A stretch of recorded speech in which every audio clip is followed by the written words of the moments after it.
দীর্ঘ ৮ বছর পর ঠাকুরগাঁও জেলা বিএনপির সম্মেলন আজ।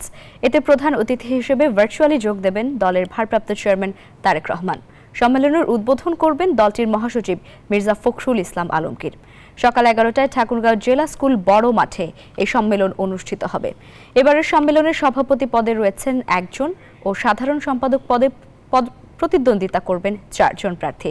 সম্মেলনে কাউন্সিলর রয়েছেন ৮০৮ জন। নেতাকর্মীরা বলছেন এই সম্মেলনের মধ্য দিয়ে আরও বেশি শক্তিশালী হবে বিএনপি। তাদের প্রত্যাশা এই সম্মেলন থেকে কর্মী বান্ধব নেতৃত্ব আসবে। তবে মহাসচিব মির্জা ফখরুল ইসলাম আলমগীর যা বলবেন তাই মাথা পেতে নেবেন সবাই।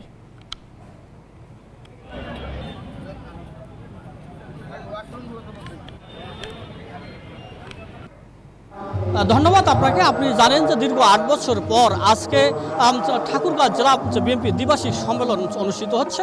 এখন পতাকা জাতীয় সঙ্গীত চলছে, এর মধ্য দিয়েই আজকের এই দ্বিবার্ষিক সম্মেলন উদ্বোধন করছেন বিএনপির মহাসচিব মির্জা ফখরুল ইসলাম আলমগীর। আপনি ক্যামেরার চোখে দেখানোর চেষ্টা করছেন। আপনি দেখছেন যে মির্জা ফখরুল ইসলাম আলমগীর সহ কেন্দ্রীয় নেতারা শামসুজ্জামান শামু, আসাদুল হাবিব দুলু সহ কেন্দ্রীয় নেতারা এখানে উপস্থিত রয়েছেন। তারা কিন্তু এই অনুষ্ঠানটি আজকে দ্বিবার্ষিক সম্মেলনের শুভ উদ্বোধন ঘোষণা করবেন এখনই মির্জা ফখরুল ইসলাম আলমগীর। আপনাকে দেখানোর চেষ্টা করছি। আপনি দেখছেন যে এই অর্থাৎ জাতীয় পতাকা, এরপরে দলীয় পতাকার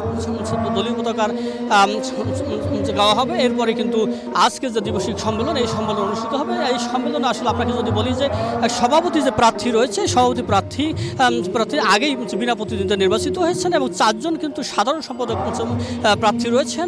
৪ জন প্রার্থীর মধ্যেই কিন্তু আজকে ভোটাররা কিন্তু তাদের ভোটাধিকার প্রয়োগ করবেন এবং 4টি উপজেলায় প্রায় হলো ৮০৪ জন কাউন্সিলর রয়েছেন। তারা তাদের ভোটাধিকার প্রয়োগ করবেন এবং নির্বাচিত করবেন দলের ঠাকুরগাঁও জেলার সাধারণ সম্পাদক। এই ছিল আমার কাছে ঠাকুরগাঁও অর্থাৎ জেলা স্কুলের বড় মাঠ থেকে সর্বশেষ খবর।